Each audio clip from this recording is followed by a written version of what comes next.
nuevamente bienvenidos y bienvenidas a todos los que nos acompañan el día de hoy a esta segunda sesión del Compliance Week que estamos organizando desde Arias en compañía de ADEN Business School y muy contentos de tener tanto a personas de forma presencial como los que nos acompañan en línea.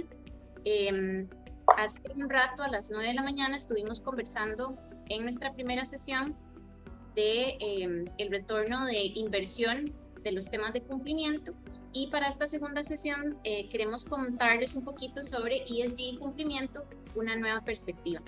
Para dar inicio, me gustaría presentarles a los panelistas del día de hoy. Roberto Cordero, quien me acompaña el día de hoy, es socio y líder del Departamento de Derecho Ambiental, de Salud, Seguridad Ocupacional y de Sostenibilidad, o los servicios de ESG en Arias, que es Ambiente, Social y Gobernanza. Roberto cuenta con más de 20 años de experiencia al servicio de organizaciones nacionales e internacionales y se destaca por sus servicios a clientes corporativos, instituciones públicas, organizaciones no gubernamentales, tanto en Centro como en Sudamérica, brindando una asesoría legal integral, soluciones innovadoras y un enfoque preventivo basado en análisis de riesgos sobre materia legal, temas de ambiente, salud, seguridad ocupacional, seguridad alimentaria, y visualiza la sostenibilidad como la forma correcta de hacer negocios.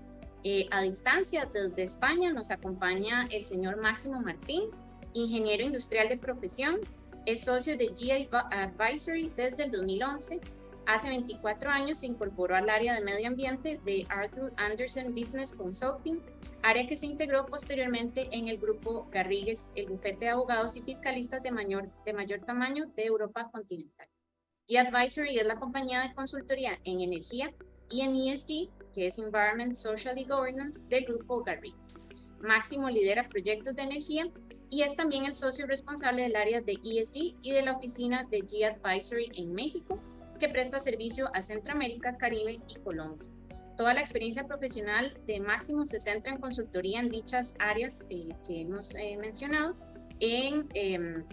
Ha participado en más de 300 proyectos y en más de 20 países, en especial en España, Portugal y Latinoamérica, en relación con asuntos de carácter técnico, ambiental, social, económico y estratégico para las empresas más importantes del sector. Bienvenido, Máximo, también.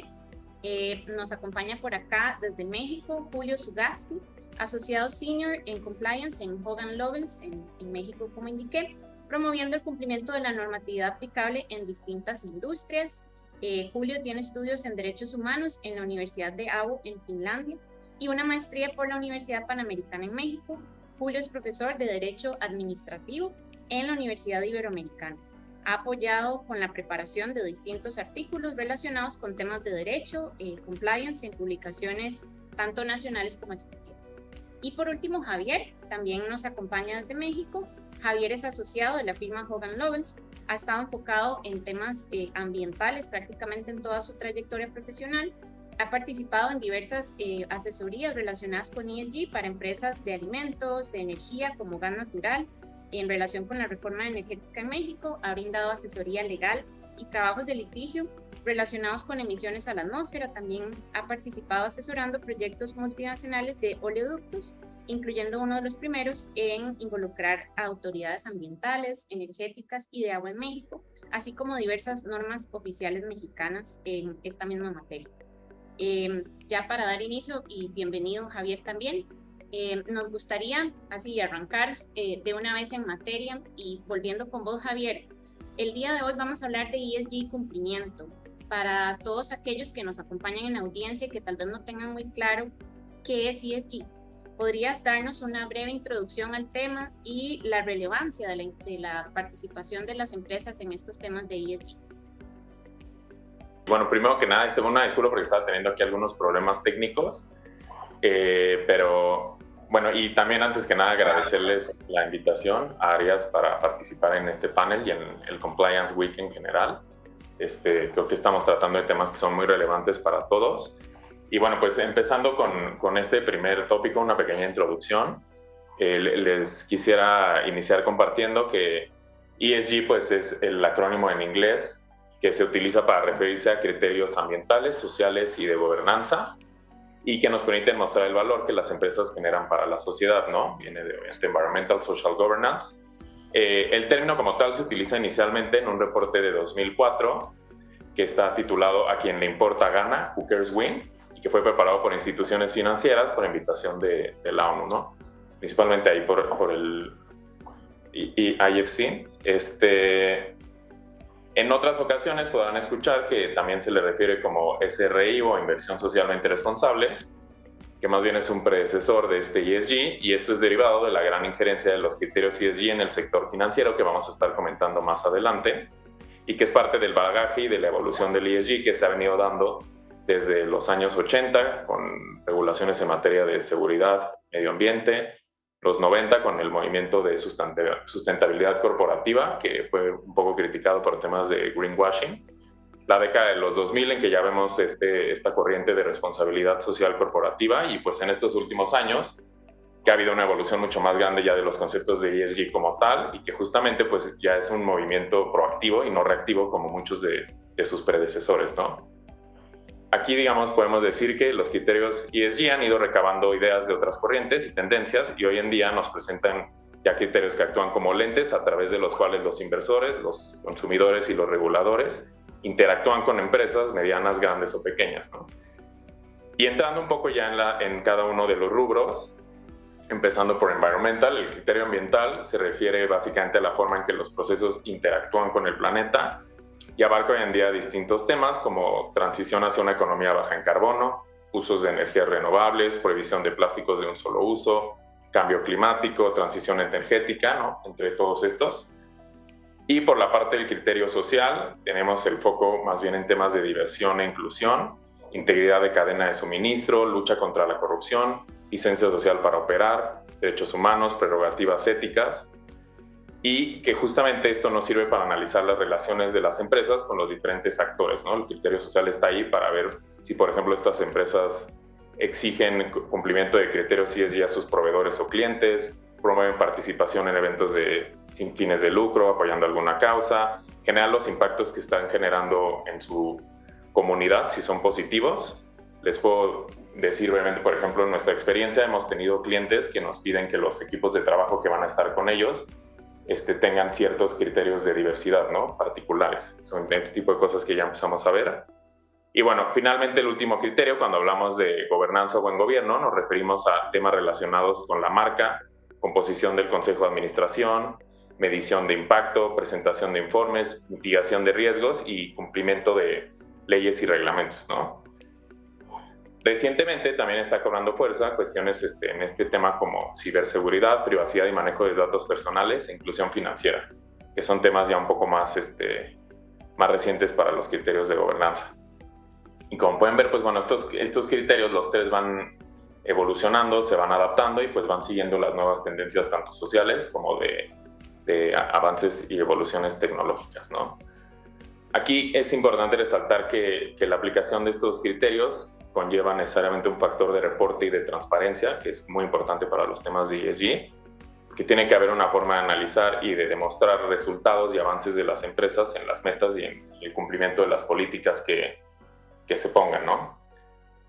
Y bueno, pues estos elementos juegan un papel importante en todo el desempeño de las empresas, porque hoy en día los consumidores están mostrando mucho mayor interés en conocer impactos ambientales y sociales de los productos a los que tienen acceso, y por otro lado, los inversionistas buscan que haya una mayor transparencia en declaraciones, reportes de impactos ambientales, sociales y políticas de las empresas, y esta asignación de metas y su cumplimiento, que sirven también como un criterio hoy en día para determinar en dónde se van a colocar ese tipo de inversiones o qué proyectos se van a apoyar, ¿no? Buenísimo, muchas gracias, Javier. Creo que es muy importante, y ahorita vamos a hablar algo de reportes con Máximo y algo de lo que mencionas como perspectiva general de sostenibilidad, y otro tema que de alguna forma, aparte de ESG, se escucha son los ODS o los Objetivos de Desarrollo Sostenible. Y en línea con eso me gustaría, Julio, preguntarte a vos, ¿qué son los ODS? ¿Qué son los Objetivos de Desarrollo Sostenible? Y con lo que nos decía Javier ahorita, ¿cuál es la relación de los ODS con ESG? Claro, y creo que ahí es importante que partamos, por supuesto, de la base sobre qué es compliance. Y esto más que nada, dado que durante los últimos años, pues el compliance ha venido evolucionando y se ha venido compuesto de 3 grandes elementos. El primero de ellos, la regulación. El segundo, cuestiones en materia de anticorrupción. Y como tercer punto, la responsabilidad social que en determinado momento se podría llevar a cabo. Y es ahí en donde podemos identificar que los criterios de ESG van a estar relacionados íntimamente con la responsabilidad social. Y estos, a su vez, van a tener una relación muy estrecha con los objetivos de desarrollo sostenible que la propia Organización de las Naciones Unidas ha venido adoptando desde 2015. Y todo esto con 2 propósitos muy en específico. El primero es combatir la pobreza y el segundo es reducir los niveles de contaminación para poder garantizar el acceso a los derechos humanos en un corto plazo, que es hacia 2030.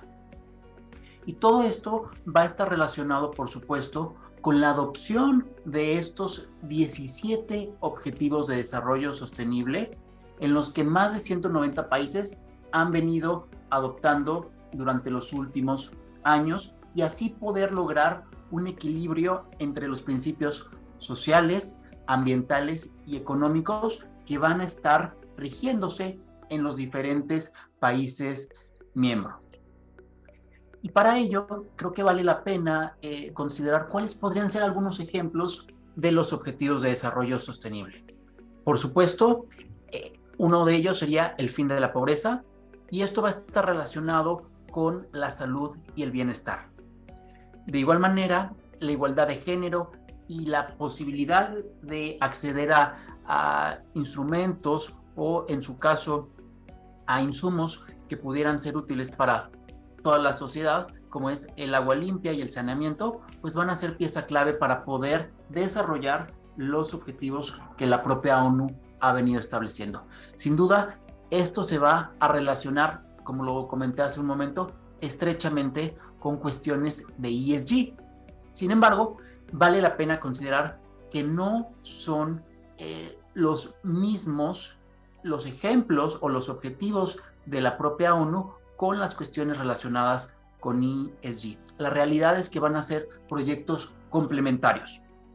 En otras palabras, los objetivos de desarrollo pues van a estar estableciendo ciertas guías o actuaciones dentro de los países para poder llevar a cabo ciertas políticas públicas y emisión de regulaciones que de una u otra manera se van a relacionar con los principios de ESG, en los que pues van a servir como una guía para poder llevar a cabo ciertas sugerencias específicamente a diversos núcleos de la población, incluyendo a las propias empresas. Ahora, si nos referimos un poquito más a temas ambientales, creo que vale la pena considerar la importancia que durante los últimos años se ha venido dando en 3 grandes rubros. Uno es la acción por el clima, en el sentido en el que todo esto se va a ir relacionando con criterios sociales y el respeto a los derechos humanos, tanto por parte de la población como también por parte de los colaboradores que van a formar a las distintas industrias y empresas de la región. Y de igual manera, las cuestiones en materia de gobernanza que van a estar involucradas también hacia los colaboradores de las empresas y que de una u otra manera van a poder establecerlo como parte de las políticas y de las directrices en materia de ESG. Muchas gracias, Julio. De hecho, de lo que comentas y también rescatando un poco lo que decía Javier, en temas básicos de cumplimiento, la transparencia es clave, ¿verdad? No importa del tema que estemos tratando. Y algo que me gustaría preguntarle a Máximo, por toda la experiencia que tiene, es con respecto al reporte obligatorio, ¿verdad? Hay algunas naciones o algunos sectores en el mundo que ya tienen un requerimiento de reporte obligatorio de ESG. Y me gustaría preguntarte, Máximo, en cuanto a España y Europa, ¿cuál es la práctica habitual, cuál es la tendencia en función de esa transparencia del reporte de ESG? Muy bien, buenos días. Hola Gabriela, y gracias a Arias también por por invitarnos, ¿no? Me hace gracia, viendo un poco la historia que repasaba Javier de la ESG, o que se ha denominado con distintos nombres. En estos 25 años hemos ido pasando un poco por todas esas fases, ¿no? Me traía recuerdos. Reporting o el informe de ESG, a mí me sale más decir ESG, perdonen, que ESG. Me gusta verlo como que es un poco el final y el principio de la ESG, y me explico un poco en esta aparente contradicción, ¿no? Cuando una empresa tiene una actividad y desea al cabo de un año, por ejemplo, informar de sus aspectos ambientales, sociales y de gobernanza, emite un informe y ese es el final de ese año, pero no deja de ser el principio del siguiente, ¿no? Es decir, a partir de ahí esa empresa tiene que pensar qué cuento yo a todos los lectores de mi informe para el año siguiente, qué voy a hacer, no voy a contarles lo mismo. Es decir, me está incentivando también el que actúe desde la empresa y avance en los temas ambientales, sociales y de gobernanza. Luego es el final y es el principio del año siguiente, es decir, es lo que venimos a llamar la rueda de la ESG o de la ESG, ¿no? Y la transparencia, como decías, Gabriela, es fundamental. Es decir, todos podemos pensar en... me gusta poner el ejemplo del restaurante, ¿no? Que tiene su cocina y que se ve esa cocina, ¿no? Para los que están, para los comensales, ¿no? Un vidrio o sin vidrio, ¿no? Entonces, seguro que no vamos a pasar por ahí una rata, ¿no? Corriendo por la cocina y tal, ¿no? ¿Por qué? Porque la gente que es transparente se preocupa de hacerlo bien, o de intentar hacerlo bien. No significa que vaya a comer mejor en ese restaurante, pero al menos está visible a todos, ¿no? Entonces, ese es un poco también el objetivo de la transparencia, y desde la Unión Europea, que ahora les comentaré, pues desde luego es un principio clave en este tipo de cosas, ¿no? ¿Qué se está haciendo en España y Europa? Pues desde hace años se vienen haciendo estos informes de sostenibilidad. El modelo obligatorio que comentaban desde Arias se llama EINF, Estado de Información No Financiera, y la última ley es del 2018, ¿no? Entonces, ¿a qué empresas obliga? Básicamente a informar a empresas grandes, a aquellas de más de 500 empleados o aquellas que cumplen un par de condiciones durante 2 años consecutivos, pero esas 2 condiciones están referidas a tamaño, ¿no? Al tamaño del activo, de la facturación o del número de empleados. Hay que hacer un informe de materialidad, que significa qué es importante para la empresa, en qué tiene que informar. Luego se hace el informe y luego se audita, que también es un punto importante. Aquí un tema también relevante. Yo estoy en España ahora mismo, la Unión Europea, ustedes Centroamérica, Latinoamérica.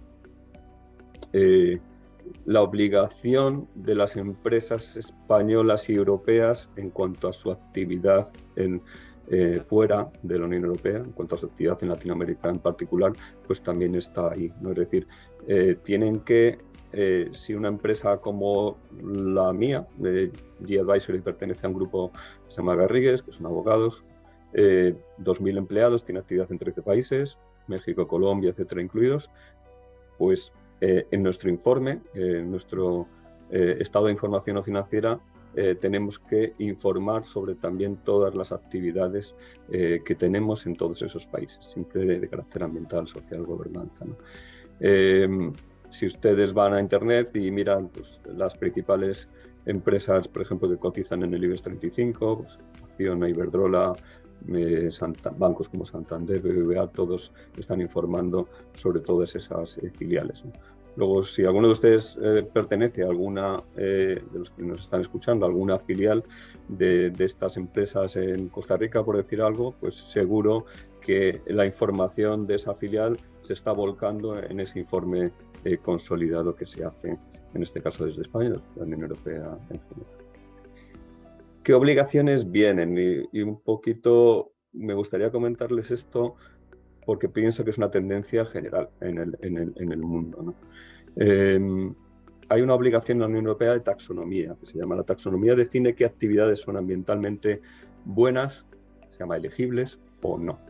Y en los próximos informes se va a tener que informar de las inversiones y de los costes de explotación, CAPEX y OPEX en inglés, de todas las actividades que sean elegibles de acuerdo a la taxonomía. Es decir, Repsol pues tendrá que decir, oye, yo tengo estas actividades ambientalmente correctas, de acuerdo a la taxonomía, y esto es lo que yo estoy invirtiendo y lo que me estoy gastando en costes de explotación en esas actividades, y esto es lo que me estoy gastando en otras actividades, ¿no?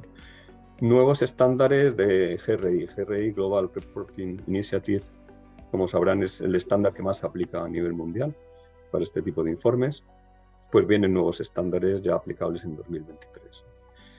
Informe anual sobre exposición financiera al cambio climático. Eso también va a ser una exigencia en breve. Y lo más importante es una propuesta de directiva en la Unión Europea que se está desarrollando y que implica varias cosas que, como pueden ver, también yo diría que son internacionales o es una tendencia internacional. 1. Más empresas afectadas a este informe de obligado cumplimiento, incluso pymes, pequeñas y medianas empresas que cotizan en bolsa. 2. Más información, incluyendo no solo la información del último año, sino la evolución del desempeño en los últimos años. 3. Más estandarización. Ahora mismo hay bastantes criterios. Citábamos GRI, pero está también el Pacto Mundial. Pues se va a imponer un estándar en la Unión Europea.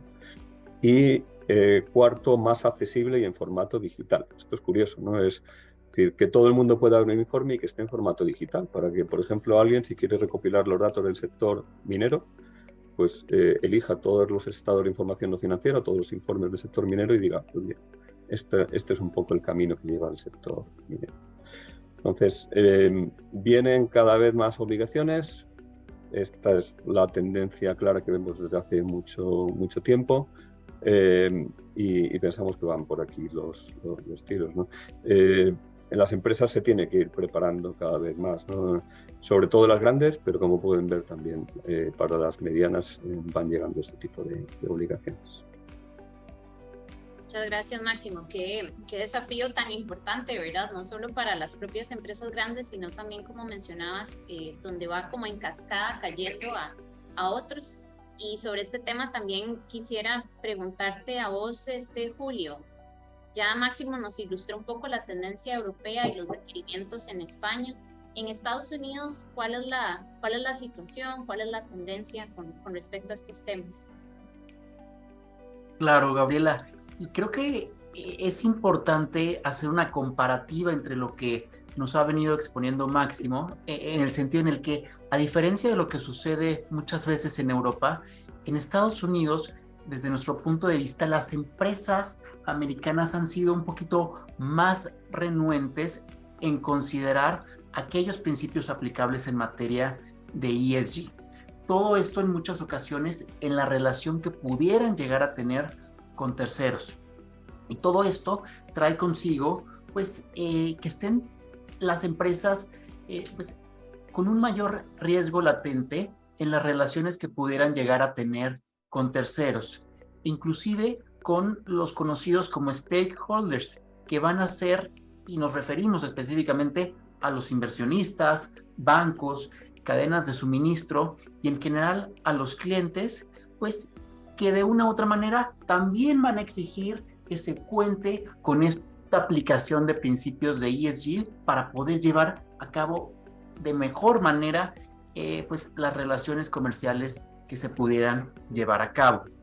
Y en el caso concreto de Estados Unidos, nos ha tocado ver el hecho de que existen grandes diferencias entre requisitos meramente locales, municipales y en su caso federales, y que de una u otra manera van a resultar difícil de poder seguir o priorizar. Y creo que esto lo podemos ejemplificar de una forma muy sencilla. Recientemente se ha promulgado en el estado de California una regulación pues, que va a prohibir la venta de coches que utilizan gasolina para el año 2035. Y todo esto con el propósito, naturalmente, de reducir las emisiones de dióxido de carbono y priorizar la venta de vehículos híbridos o eléctricos, por lo menos en ese estado específico de la Unión Americana. Sin embargo, contrario a lo que se ha venido manejando en ese estado, en otra entidad que es el estado de Texas, tenemos un giro completamente radical, en el sentido en el que recientemente se ha venido promulgando pues, la prohibición de que empresas estatales y organismos gubernamentales pues traten de boicotear a empresas que utilicen combustibles fósiles. En otras palabras, la propia regulación tejana ha establecido ciertas directrices para prohibir que determinadas empresas boicoteen a otras que utilicen combustibles de naturaleza fósil. Entonces, es ahí en donde vale la pena hacer una ponderación e identificar riesgos y naturalmente pues diferencias significativas entre la regulación de un estado y la del otro. Y todo esto también lo podemos venir complementando con los estudios y con los análisis que a nivel federal también se han venido implementando. Y un ejemplo de ello es lo que la propia Comisión de Valores y Bolsa de Estados Unidos, también conocida como SEC, ha venido generando relacionado con los principios de ESG durante los últimos 2 años. Específicamente, en marzo de 2021, la SEC anunció la incorporación de un grupo de trabajo específicamente sobre temas de clima y ESG, y todo esto para tratar de generar un mayor equilibrio dentro de las propias empresas. Y todo esto viene acompañado de investigaciones que la autoridad americana ha venido realizando relacionadas con las empresas que tratan de promover y de promocionar algunas acciones en materia de cambio climático y que en realidad no son ciertas. Todo esto ha traído como consecuencia pues el hecho de que la propia SEC ha señalado cuáles son las empresas, cuáles son las compañías que han tratado de manejar una estrategia de mercadotecnia de forma engañosa y que pues lo tratan de evidenciar ante el público inversionista. Y todo esto pues va a venir replicándose en gran medida en distintos países de Latinoamérica. En el caso específico de México, pues los criterios de ESG han venido ganando fuerza y los reguladores cada vez están tratando de orientarse en la aplicación de este tipo de instrumentos. Muchas gracias, Julio. Qué bueno que mencionaste a México, y de hecho para eso también quería preguntarle a Roberto. Ya pasamos venimos como por Europa, pasamos hacia Estados Unidos. ¿Cuál es la experiencia, Roberto, que has tenido y que has visto, y las tendencias de cumplimiento de ESG en Latinoamérica en general y nuestra región centroamericana en particular? Gracias, Gabriela, y gracias a todos por estar esta mañana en este evento tan importante. Creo que tal vez recordando un poco el antecedente que hablaba Máximo y devolviéndonos a hace 20 años cuando empezamos en estas materias, en un momento se hablaba de los requisitos y los requerimientos para operar las empresas, las instituciones del Estado en esta región. Más que todo empezamos con los permisos y las licencias básicas, y en ese momento empezó esa evolución en los 80s y 90s de los nuevos permisos ambientales, de las nuevas licencias, los nuevos requerimientos. Y en esa época no hablábamos de ASG o de ESG, sino hablábamos de los sistemas de gestión ambiental, el famoso SGA, el famoso SHE, que era la parte de salud, ambiente y seguridad, o el SHE, como se conocía también en inglés, o AHS, en la parte sobre todo del clúster de industrias médicas que vinieron a instalarse en Centroamérica. Y ahí es donde empieza un poco la experiencia y los requerimientos, y evolucionamos de un deber ser a un esfuerzo voluntario, si se quiere, pero solicitado por el mercado o por una certificación de producto o de proceso, donde las empresas empezaron a buscar una auditoría de tercera parte y empezaron a buscar certificarse o acreditarse en estas normas de tercera parte como la 14001, la 45001, en esa época la 18001 en salud ocupacional, y empezar a buscar no solo cumplir, sino demostrar que hay una gestión en el cumplimiento.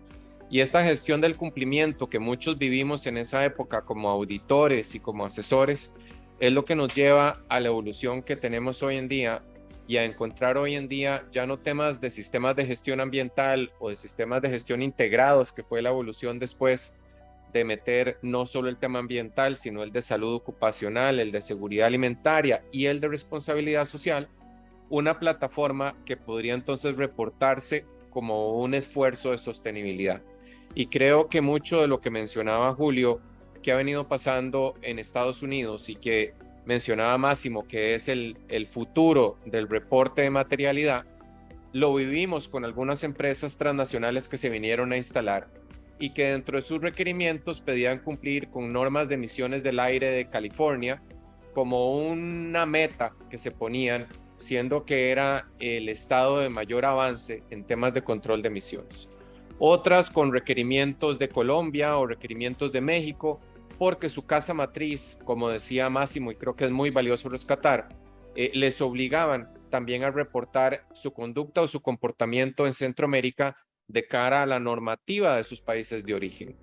Y creo que el fenómeno de Venezuela no debemos dejarlo por lado, porque eso hizo que todo el capital colombiano viniera a Centroamérica y empezara a invertir con requerimientos ambientales y de sostenibilidad que también les exigían en sus países. De ahí creo que Centroamérica ha vivido un crecimiento, no tanto por la G, ¿verdad? En el ASG o en el ESG de gobernanza, sino porque los mercados meta los han obligado a buscar ese compliance, a buscar esa sostenibilidad y a poder no solo demostrar o certificar sus productos o procesos, sino también reportar esa buena conducta o ese análisis de riesgo en forma preventiva o, si se quiere, proactiva. Creo que la experiencia de Centroamérica, como muchas veces hemos comentado con las empresas del Fortune 500, es un laboratorio perfecto, inclusive ahora, para demostrar también avances en cumplimiento. Y muchas empresas en Centroamérica están empezando a tener el interés del reporte de materialidad justamente por la necesidad de sus países de meta de exportación en los sistemas de zona franca o de parques industriales, donde se obedece el cumplimiento justamente de sus países de origen. Creo que eso nos da como un entendimiento de la evolución de Centroamérica que podría haber sido más romántico y haber explicado que hemos sido pioneros en la legislación, pero en realidad hemos copiado mucho de la legislación en una búsqueda de llegar los estándares de producción y de los productos y de los procesos para que sean reconocidos por instituciones como FDA, para todo el clúster médico, sobre todo en Costa Rica, que están las Fortune 500 con sus plantas acá, o por requerimientos de EPA, de la Agencia de Protección Ambiental de los Estados Unidos, o en República Dominicana y Salvador de gran influencia española, porque deben hacer reporte directamente a su casa matriz de las inversiones que están teniendo acá. Entonces creo que queda muy claro los ejemplos que Javier y Julio mencionaban, así como lo que Máximo nos pone como el futuro de lo que va a ser este reporte y la experiencia que hemos vivido en Centroamérica. Muchas gracias, Roberto. Has mencionado términos muy relacionados de cumplimiento, ESG. Quisimos hoy, ¿verdad?, con estos grandes panelistas, ilustrarle a nuestra audiencia como la relación entre ambos temas, ¿verdad? Y que ya el tema de cumplimiento abarca en sí mismo un tema de ESG. Y en línea con también lo que has comentado de los requerimientos que se han dado y el tema de cómo inició todo, por ejemplo, en nuestra región, de un cumplimiento básico regulatorio, quisiera preguntarte, Javier, ¿cómo se complementa o cómo se interrelaciona estos dos, por decirlo así, términos, ¿verdad? Cumplimiento regulatorio y ESG. ¿Cuál es la interrelación? ¿Qué es lo que estamos viviendo, Javier? Sí, perfecto. De hecho, ahí creo que lo importante es, podemos empezar por entender que hay ciertos tipos de regulaciones que nos ayudan a guiarnos. Podemos hablar de un hard law, que es como el cumplimiento tradicional que tenemos, todos estos requisitos que pueden ya tener componentes de gobernanza, de sociedad, de medio ambiente, y que generalmente es lo que han formado ese marco regulatorio de las empresas, que ya usualmente venían conociendo, que se manifiesta por lo general a través de las licencias, permisos, todos los documentos que la autoridad gubernamental emite y revisa, ¿no? Y que es básicamente pues el cumplimiento básico o mínimo de obligaciones que tienen las empresas, que varía obviamente mucho de una legislación a otra.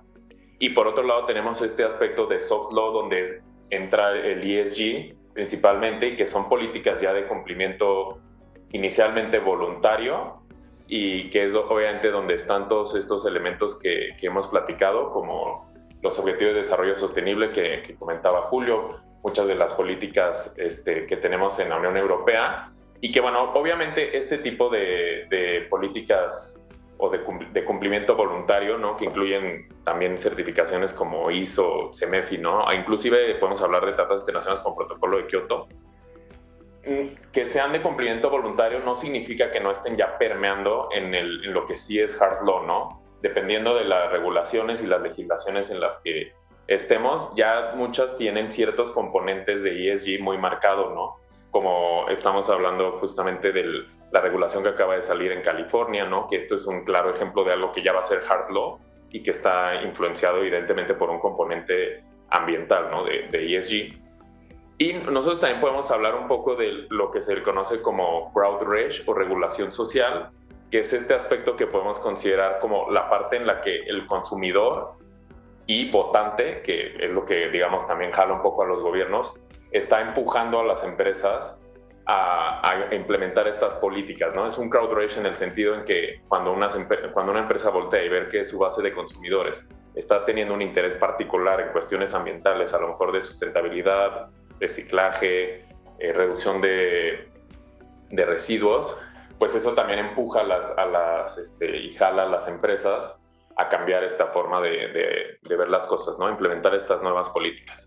Entonces, creo que aquí en general lo que podemos decir es que hoy en día no es suficiente para una empresa el dar cumplimiento a lo que podemos decir como hard law o el marco regulatorio tradicional, ¿no? Este nivel de obligaciones ya no son suficientes para que una empresa pueda crecer y desarrollarse de manera exitosa, sobre todo porque pues, el limitarse en este cumplimiento va a traer algunos temas que pueden evitar llegar a ciertas metas de inversión o lograr atraer algunos beneficios, diversas cuestiones, ¿no? Y aquí pues creo que la diferencia clara en el cumplimiento tradicional que tenemos es que por un lado hay una fuerza vinculante legal, ¿no? Y una vigilancia por parte del aparato gubernamental, que a veces pareciera para algunas empresas que pudiera ser solamente una cuestión de evitar pues, sanciones o evitar caer en incumplimientos, mientras que pues, los criterios ESG pues buscan traer un valor agregado, ¿no? Y también demostrar ese valor que le está dando la empresa a la sociedad, lo que está regresando a la sociedad y cómo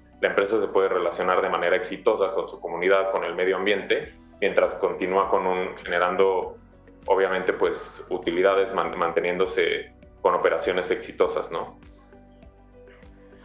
Y digo, a veces creo que pudiera parecer un poco para las empresas que la carga regulatoria adicional es un tema impositivo o costoso, y creo que vale la pena mencionar que en esta diferencia entre el hard law y el ESG o el cumplimiento tradicional, pues si bien el cumplimiento tradicional ya sabemos que tiene un costo y que es algo que las empresas generalmente ya tienen contemplado, y pareciera que los criterios de ESG a lo mejor fueran un costo adicional o una cuestión impositiva, pues al contrario, ¿no? O sea, hay que verlo como desde la perspectiva que estas políticas de ESG y su implementación atraen muchos beneficios y conllevan muchas, digamos, cuestiones positivas para el desarrollo de las empresas. Por ejemplo, hablando del fenómeno que recientemente pasó, el Green Finance Boom, que abrió la puerta para muchísimos mecanismos de financiamiento vinculados a sustentabilidad, como bonos verdes, bonos de carbono, bonos sustentables, ¿no?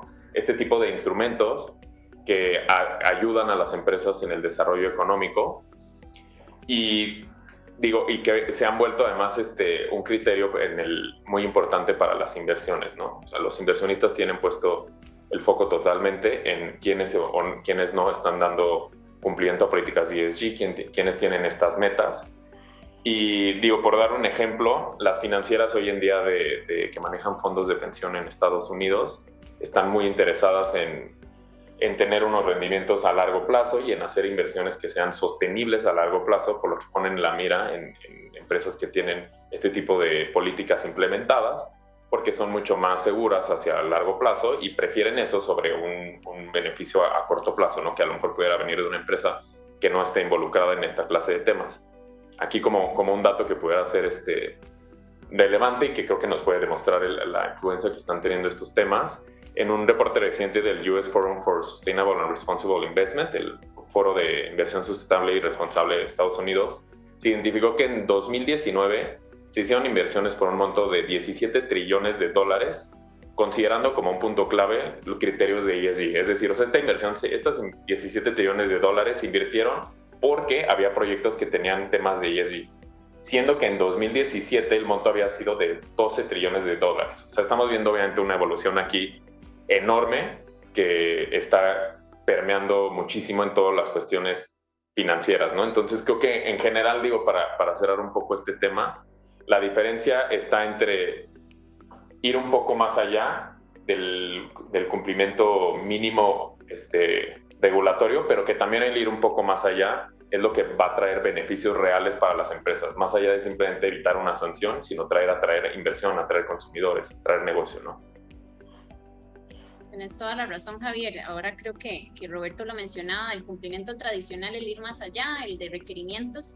Y también algo que mencionaste que me lleva a mi siguiente pregunta para Máximo, que tiene bastante experiencia en este tema, es el sector financiero, ¿verdad? Creo que es de uno de los cuales en los que más claramente se ha visto que deja de ser un nice to have a un mandatory, ¿verdad? El tener algún tipo de iniciativa o cumplir con ciertos criterios de ESG.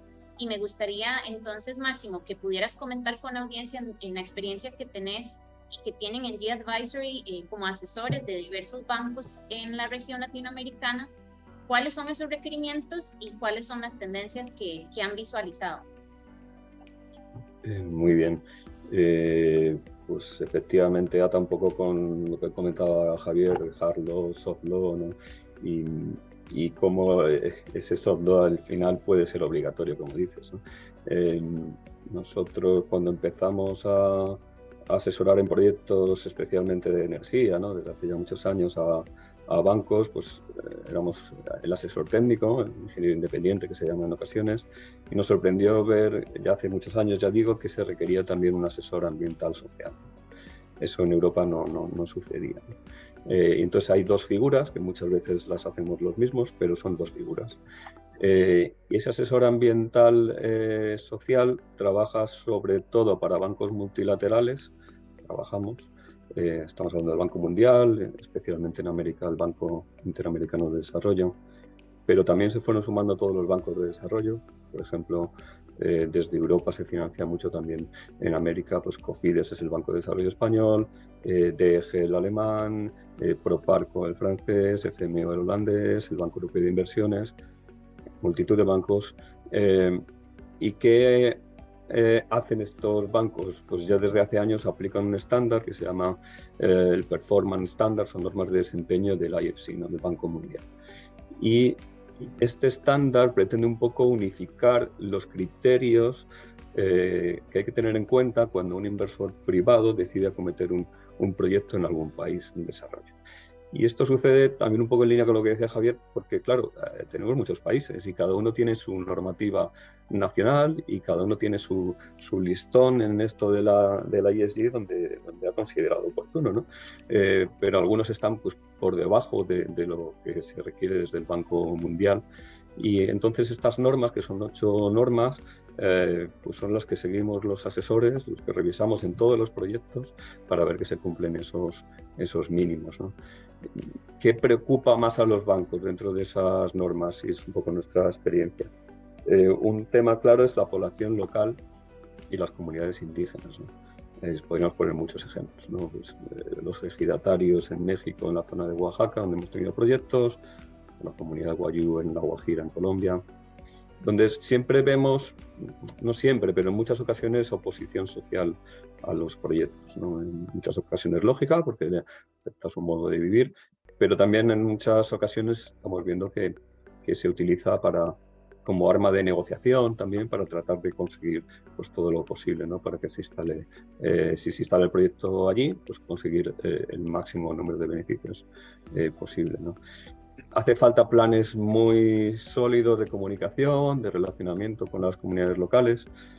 Por ejemplo, hay un proyecto muy conocido en México, en Oaxaca, que seguro que los compañeros de México conocen, que finalmente no pudo hacerse. Era un parque eólico enorme allí Y bueno, la leyenda un poco urbana es que la empresa que lo desarrollaba había enviado pues un señor, un tipo pues rubio con los ojos azules, ¿no? Allí a negociar con las comunidades locales, o pues indígenas, chaparritos, ¿no? Y la cosa no funcionó, el parque eólico no se desarrolló, se bloqueaba la carretera local, que va por el istmo de Tehuantepec, y no hubo manera de hacer el proyecto. Está desarrollado por un fondo internacional enorme y al final se tuvo que mover el proyecto, y años después nosotros estamos siendo el asesor técnico y ambiental social de ese nuevo proyecto, X kilómetros más allá, y donde se cambiaron completamente los criterios, ¿no? El desarrollador es otro, también participa en Fonadín en México, y se cambiaron los criterios, ¿no? Entonces es fundamental este tema de la población local y comunidades indígenas. Otra preocupación que estamos viendo cuando analizamos este tipo de proyectos en general, de los bancos y nuestra, es la ausencia de ciertos planes de gestión.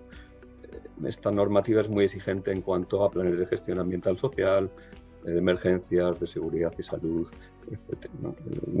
Un ejemplo que les puedo poner, también en México, donde hemos trabajado mucho, un proyecto que se llama Puerto Libertad, en el norte de México, en el desierto de Sonora, uno de los más grandes proyectos solares de Latinoamérica, está en el desierto. Entonces, pues un tema que fue clave es el alojamiento, ¿no? De los trabajadores, que fueron muchos instalando paneles allí durante mucho tiempo, pues que tuvieran un campamento con las condiciones adecuadas de seguridad, de salud, de higiene, etcétera, para desarrollar el proyecto, ¿no? Pues este es uno de los temas que veríamos cuando analizamos este tipo de proyectos, ¿no? Otro tema es el análisis ecosistémico, que se llama, ¿no? La afección al ambiente y a los recursos del proyecto. Y por citarles 3 ejemplos, ¿no? Pero otro tema que vemos con frecuencia y que también preocupa es la relajación del cumplimiento de todos estos estándares una vez firmado el financiamiento. La financiación. Todos como que le ponemos mucho énfasis, los asesores, los bancos, a que todo esto se cumpla, ya digo, más allá de la normativa local, nacional, ¿no? Todos estos estándares, pero quizás el tema se relaja un poco después del cierre financiero, ¿no? Hay que hacer reportes anuales, en algunos países lo vemos que se sigue muy bien, en otros no tanto. También me gustaría comentarles un poco las dificultades que observamos en este tipo de trabajos, ¿no? Falta de conocimiento de desarrolladores privados, también cierta falta de seguimiento del tema en todos los niveles de la organización. A veces todo esto se entiende muy bien desde la dirección de la compañía, pero no llega a calar en los niveles hacia abajo. Y también el tema de las quejas y sugerencias, ¿no? De toda la población o de todos los grupos de interés del proyecto, a veces no se trata adecuadamente. No hemos visto algún proyecto que recibía quejas y sugerencias todas las semanas y tenía 1 o 2 personas dedicadas solo a eso, ¿no? El mecanismo de quejas y sugerencias no les he dicho todas las 8 normas, pero es uno de ellos. En general, a futuro, un poco ¿qué tendencias estamos viendo? Lo primero es la aplicación generalizada de estas normas.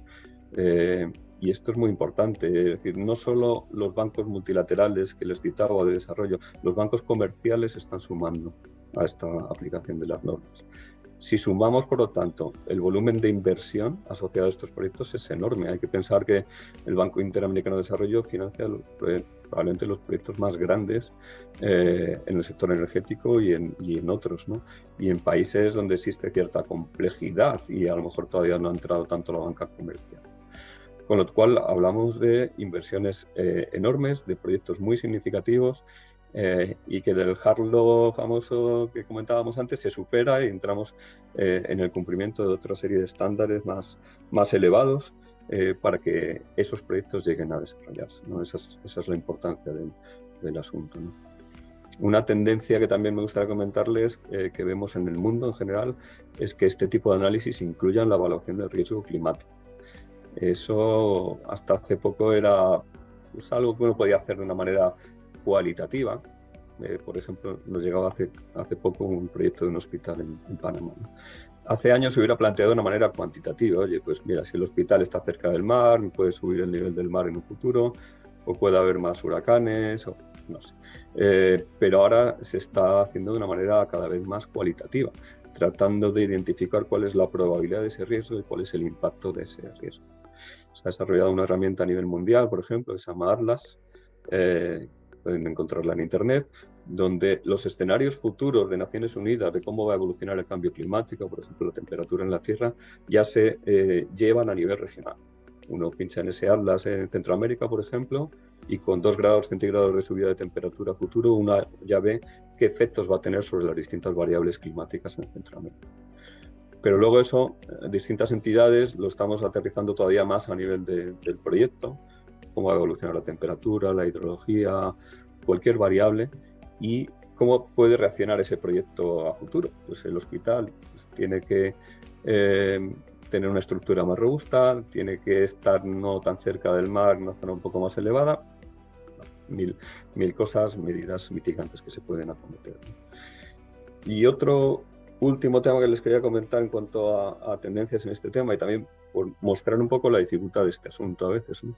Es el tema de la socialización del proyecto. Hablábamos de las comunidades locales, etc. Pero estamos viendo proyectos donde dicen, oye, aquí hay un equilibrio, yo no me puedo pasar socializando en el proyecto porque estoy en una zona en Colombia donde puede haber inseguridad. Tenemos un proyecto ahora en el norte de Colombia, que es el caso, ¿no? O por ejemplo en Oaxaca, que lo comentaba antes, en México, pues ya al final los ejidatarios, los ejidos, hacían unas cartas que parecían, decimos en España, las cartas de los Reyes Magos, ¿no? Pues pidiendo todo tipo de condiciones, si nace usted en colegio y no sé qué y tal, todo tipo de condiciones para que se desarrolle el parque eólico. Pueden estar en su derecho, yo no digo que no, pero como pueden ver también hay un cierto equilibrio en la socialización, de un proyecto, en el conseguir el apoyo de la gente local a un proyecto, ¿no? Esto también es un tema sobre el que está ahora en discusión, o lo estamos viendo al menos proyecto a proyecto que se maneja con cuidado. Pues un poco como conclusión, el tema es para nosotros y por lo que percibimos de la máxima importancia, al menos en Latinoamérica, el tema es fundamental. Muchas gracias, Máximo. Casi ya se nos acaba el tiempo y nos encantaría poder seguir conversando con ustedes de todo este tema tan amplio. Tal vez para ir cerrando, me gustaría preguntarte, Roberto, con lo que nos mencionaba Máximo, Julio, Javier, bueno, Máximo ahorita que nos ilustraba como un ejemplo, un sector específico, pero sin duda es algo que va a ir, como ya hemos comentado acá, va a ir creciendo, va a ir evolucionando y cada vez va a ser mayor el requerimiento para las diversas empresas. ¿Cuáles dirías vos que son los principales retos y las principales oportunidades que este tema de integrar o de que el ESG sea como una nueva arista del tema de cumplimiento? ¿Cuáles son los retos y oportunidades que se abren para las empresas en este tema? Gracias. Definitivamente el haber logrado hitos en sector café, en sector banano, en sector piña, como con éxito de desempeño ambiental y certificaciones de sostenibilidad ha sido importante por los mercados meta.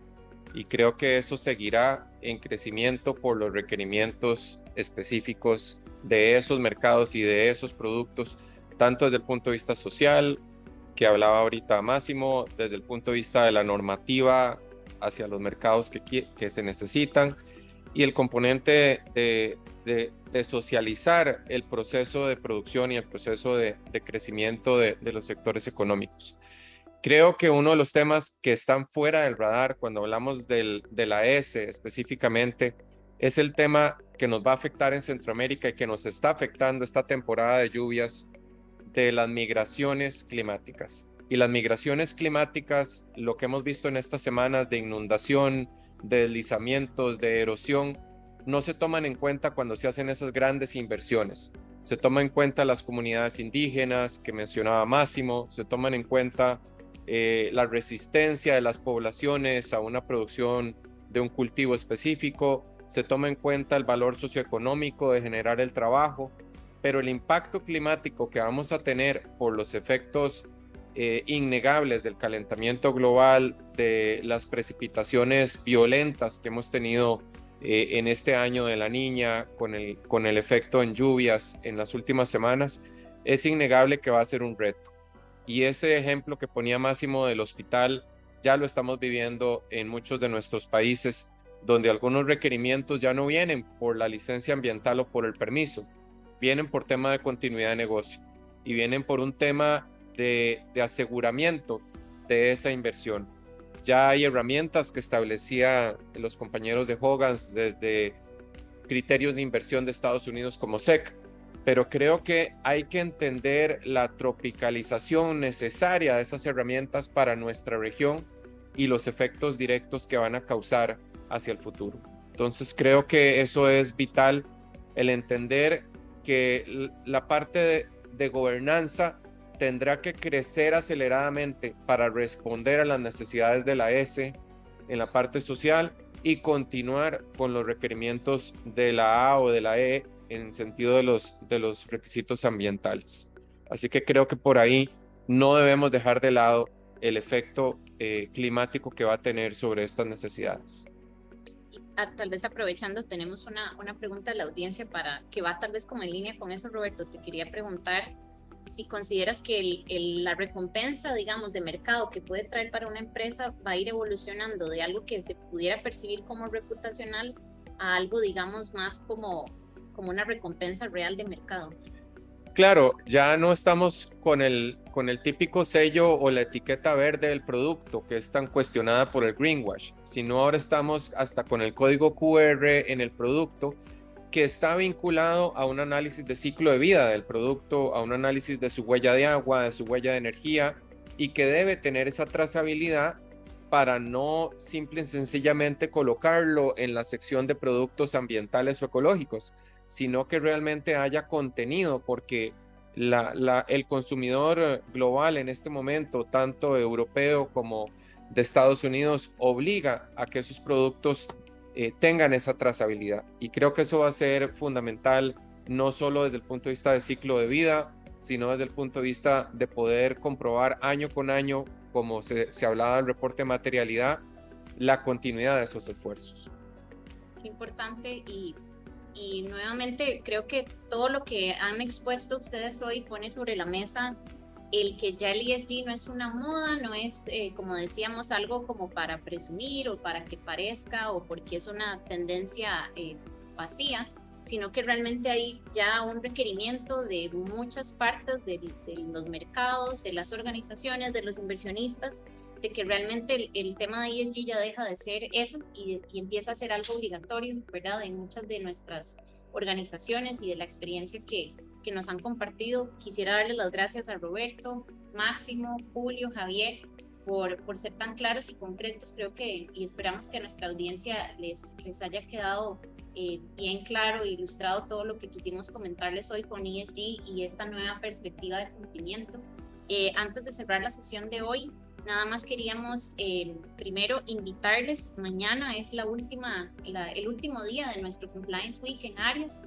El día de mañana a las 9 vamos a tener una ponencia sobre responsabilidad penal de las personas jurídicas y a las 10:30 vamos a hablar de cumplimiento en la era post-COVID, en la experiencia de una asamblea virtual. Entonces, cordialmente invitados todos los presentes acá.